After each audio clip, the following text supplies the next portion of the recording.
Hi, welcome to the podcast. So, this episode, we're going to talk about throwing food away. This is a topic that my clients have asked for over and over. It's one of those things like, I don't know if I would have come up with this on my own, but it is such a huge part of our culture. All these thoughts that we have about throwing food away.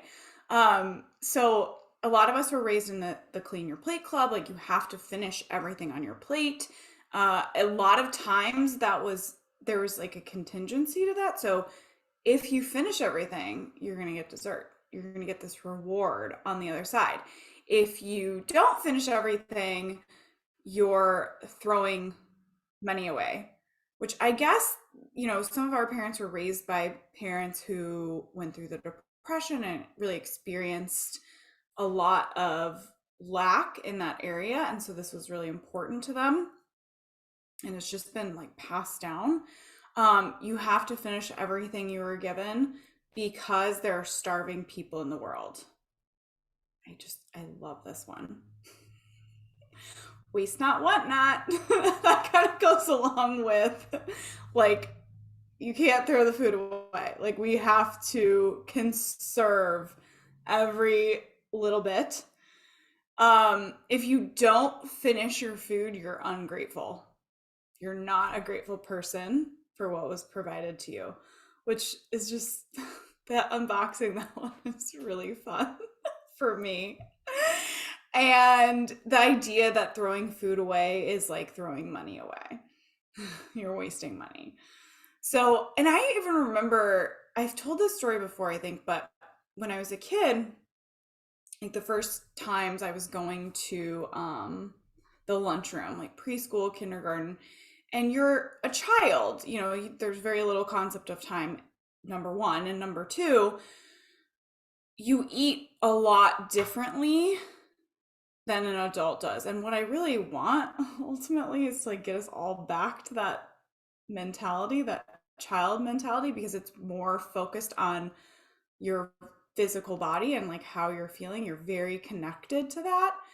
But anyways, I digress. But so, I'd be in the lunchroom with my little lunch, and you take a bite and you think about it and you daydream for a little bit and you look around, take another bite. Like, you're eating very slowly, very mindfully.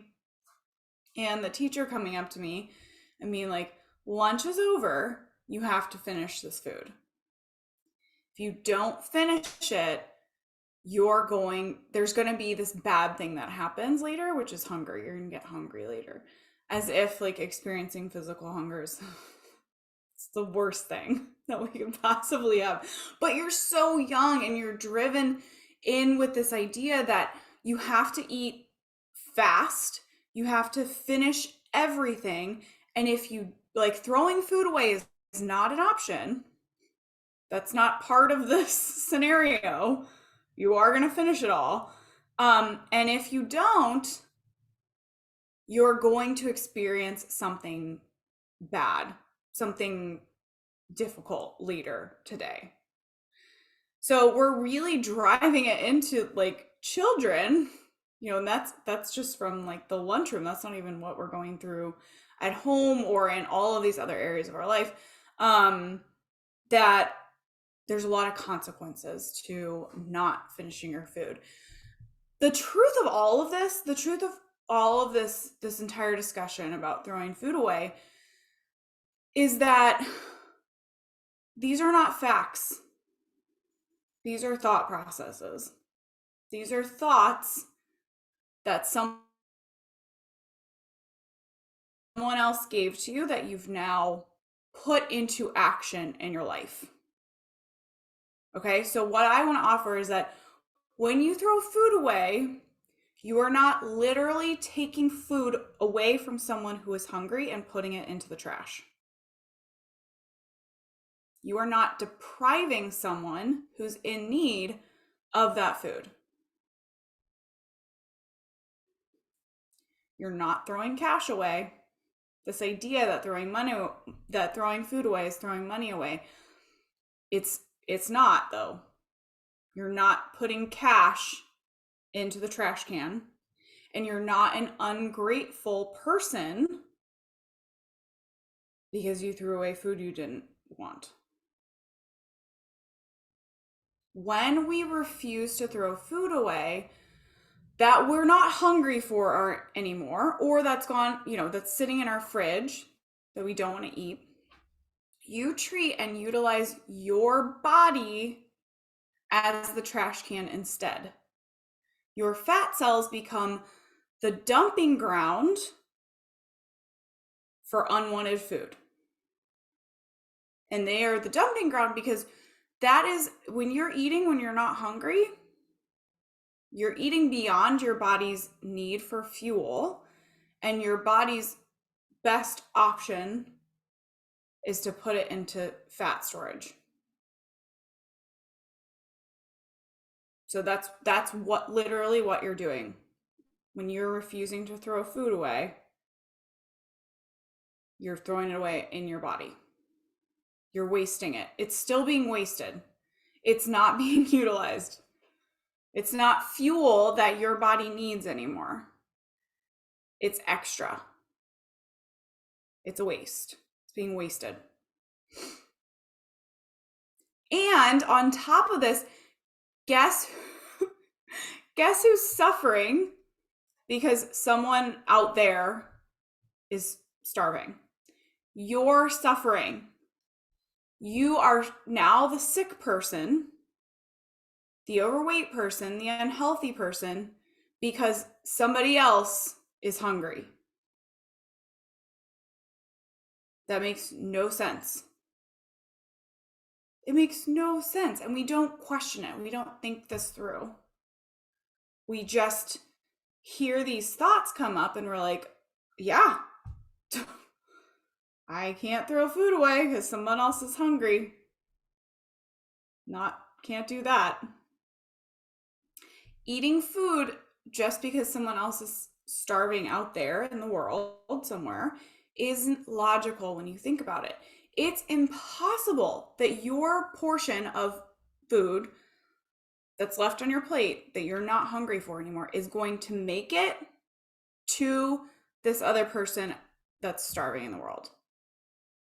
Unless, this is a caveat, unless you live in an area where you have quick, easy access to someone in need. So you might be able to pack up that food from your plate, go out on the street and give it to somebody who needs it.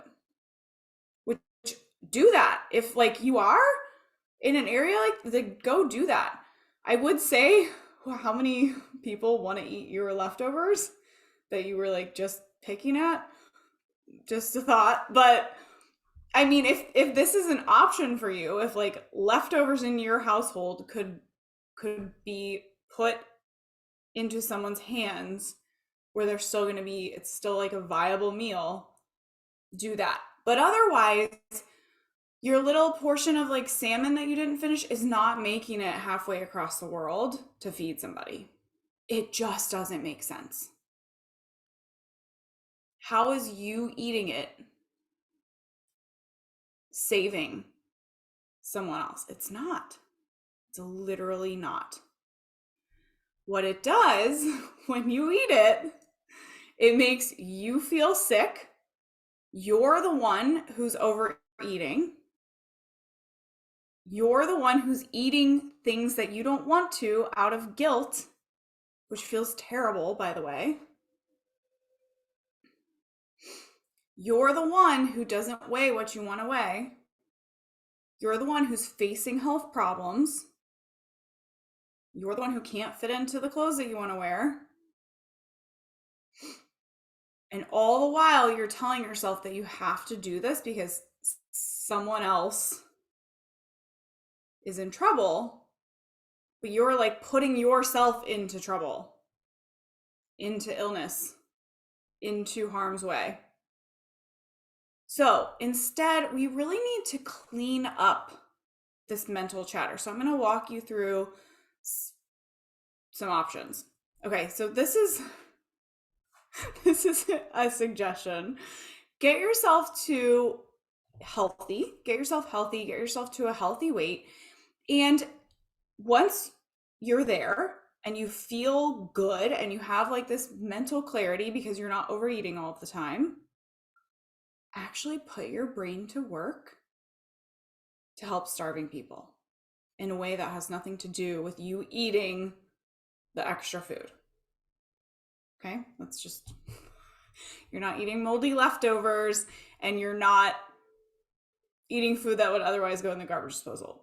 You're not becoming the garbage disposal. You're like, okay, I feel good. I feel amazing. I'm going to go put this like clean, clear brain to work to solve world hunger. How about that?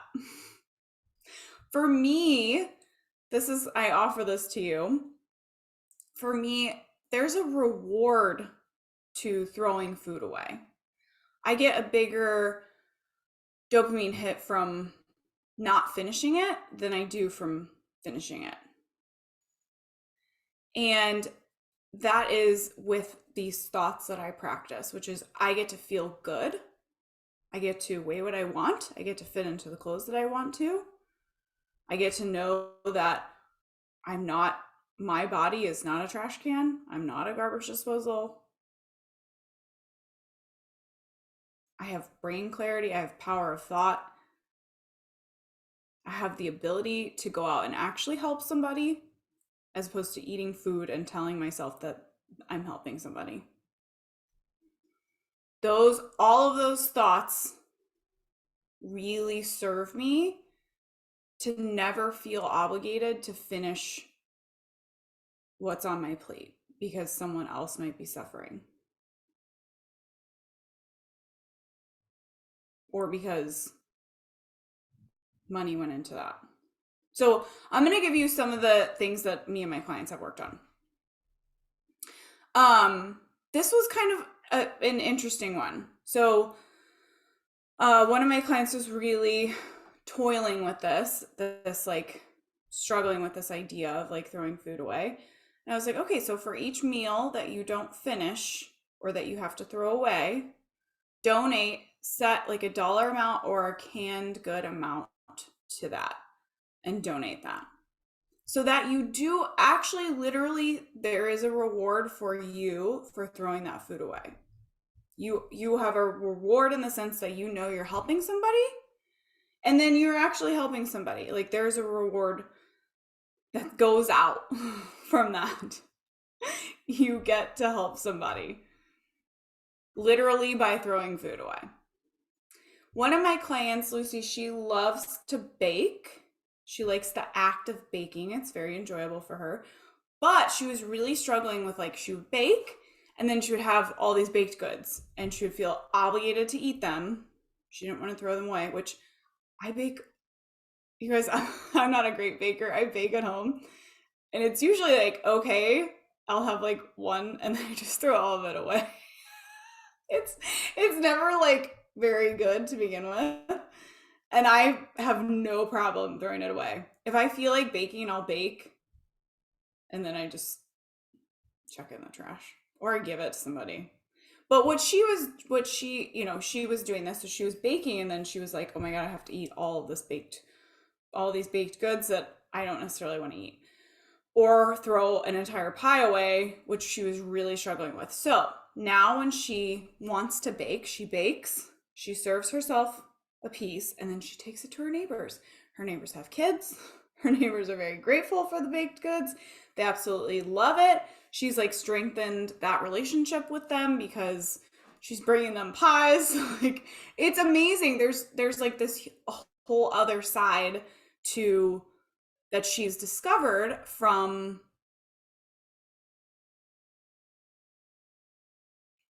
not throwing food away, from actually, I don't know how you want to phrase that, but from not eating the food herself, not feeling obligated to eat it because someone else is in need or she doesn't want to waste the money.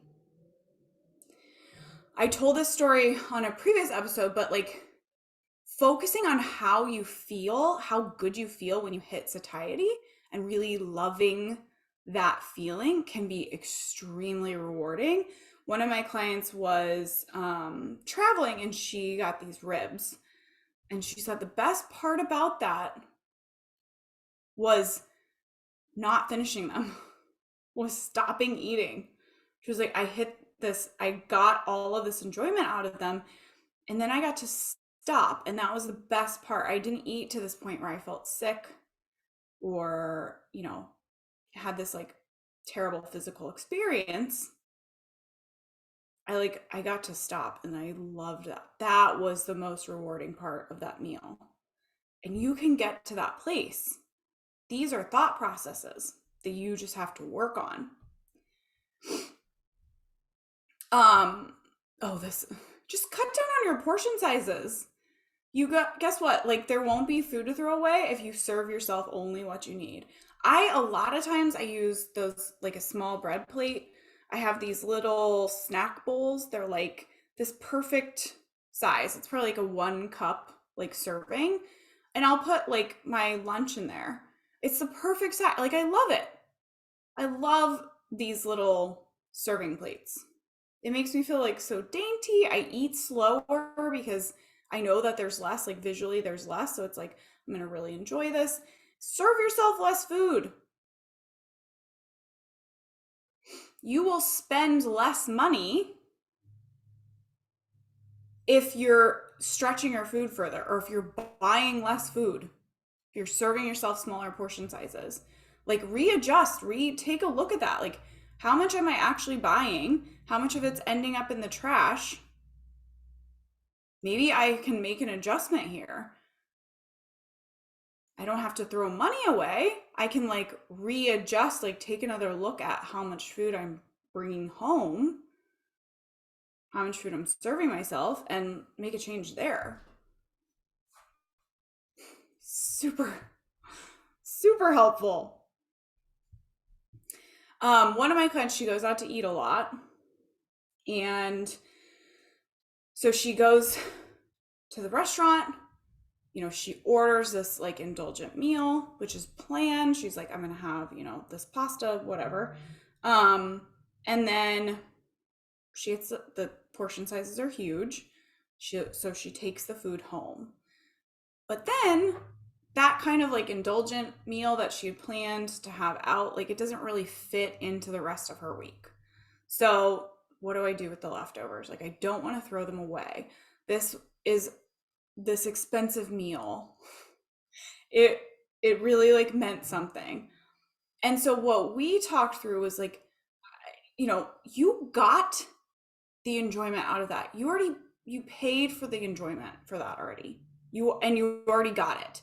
That, what you paid for was the experience of being in that place, spending time with your family, taking time to sit down and enjoy this nice meal with them, taking those first few bites that were so incredible and really rewarding there, and experiencing that food when it was like fresh and just made for you. That's what you paid for. And that's what you experienced. And you already had that experience. This food that's now sitting in your fridge in a nasty styrofoam container isn't that experience anymore. You already got all the enjoyment from that money and from that food. It's over now. What's sitting in your fridge is not a representation of that. Give it to your husband, give it to your dog, put it in the garbage disposal. You are in no way, I was going to say inclined, obligated to eat that just because you spent money on it. What you spent money on was that experience, was that time with your family, was that fresh meal that you already enjoyed. You already did it. Moving on. Another one of my clients, this was really interesting. She said she was at a friend's house. Her friend had bread pudding and offered her some, which I don't know if you've had bread pudding. Bread pudding is pretty delicious, but I digress. It's really good. So they served her. She asked specifically, like, I don't want a big piece. Like, I want a very small piece. So she got this very small piece and she took 2 bites out of it. She didn't actually finish it and she was done. And her friend was like, are you going to finish that? She was like, no, I was going to throw it away. She was like, but it's really good. She's like, yeah, it is really good. Yep. Delicious. I got the enjoyment out of it. I'm done. I've hit the point where it's no longer enjoyable for me. And so this tiny leftover piece of bread pudding, it's not serving me, it's not serving anybody. Saving it isn't serving anyone. The enjoyment and the pleasure has been gotten out of this. So it's not going into me. I'm not the trash can. And that was her thought process. She brought that with her. She taught herself that. We learned that together. We did that together. And that's where you can get to. You can leave the Clean Your Plate Club. You don't have to be in that forever. You can love throwing food away. You can know that you are not a garbage disposal. You can find ways, so many ways, to help people in need that don't include you feeling sick, you overeating, you being overweight, you not loving your body, you not being able to fit in your clothes, you having high blood pressure or diabetes. Like, none of that has to happen in order for you to help people, in order for you to feel good about throwing food away, in order for you to understand money and food. There's so much growth and empowerment here. I really want you to consider like diving into this and thinking about how this can serve you and where the growth is for you. And also that you can change, your brain can change. Everything that you are here, if you're listening to this and you're thinking the opposite of everything I just told you, that's a thought process. It's not fact. And if it's a thought process, you can change it. Your brain is neuroplastic and it will change. It has neuroplasticity. It will change. You can bring on a whole new set of thoughts. You just have to teach yourself. You have to have the right tools and the right structure to understand how to do that, but you can do it. And you can make this change and you can move on. And you can bring on all of these things that I just told you, all of these thought processes that I just told you. Whatever you're thinking now does not have to be the way it is for the rest of your life. Okay? So if you're interested in working with me, you are going to need to join my client waitlist by visiting bit.ly, that's bit.ly /call waitlist. Call waitlist. Okay? I would love to see you on the waitlist. I would love to work with you. So I will definitely see you in the next episode. Bye.